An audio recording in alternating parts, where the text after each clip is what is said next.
Watu wengi wanataka mafanikio lakini hawataki kupitia sehemu ambazo mafanikio yanajengwa.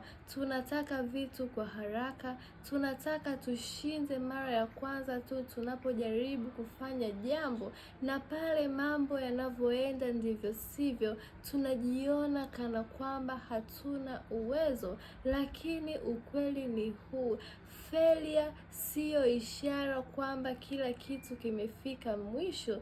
Ni process ya kukujenga wewe kuwa bora kuliko ulivyokuwa jana. Hakuna mtu aliyewahi kuwa bora bila kupitia struggle. Kila mtu unayemwona leo ana confidence, skill au mafanikio ya kitu fulani aliwahi kuwa beginner ambaye anakosea kila siku, lakini alijiwekea hivi: hofu ya kuonekana mjinga leo haiwezi kunifanya nishindwe kufikia malengo yangu. Wengi wetu leo huacha mara moja. Wanapokosea mara ya kwanza, wanaogopa tena kujaribu, na ndoto zao hufia hapo hapo, kwa sababu growth haitokei wakati mambo ni rahisi.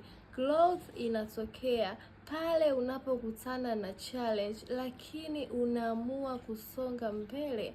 Kila failure ina lesson, na kila mistake ina wisdom, na kila kipindi kigumu kwenye maisha yako kina uwezo wa kukufanya kuwa strong kuliko ulivyokuwa jana. Ngoja nikupe mfano rahisi. Mtoto akiwa anajifunza kuendesha baskeli, hajaribu tu siku ya kwanza na akajua moja kwa moja. Lazima aumie, aanguke, aogope tena kujaribu, lakini anapojifunza tena na tena, anaanza kupata balance, anaanza kujiamini, na mwisho wa siku anaendesha tena bila kufikiria.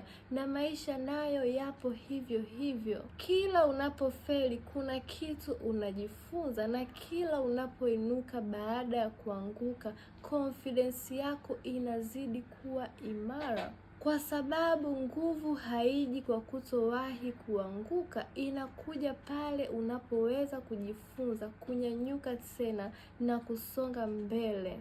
Kwa hiyo leo usiogope kufeli na usiache kujaribu, kwa sababu wale waliofika mbali sio kwamba hawajawahi kushindwa, ila waliweka uamuzi mmoja: kuendelea na malengo yao licha ya hofu. I love you guys. Thank you for watching.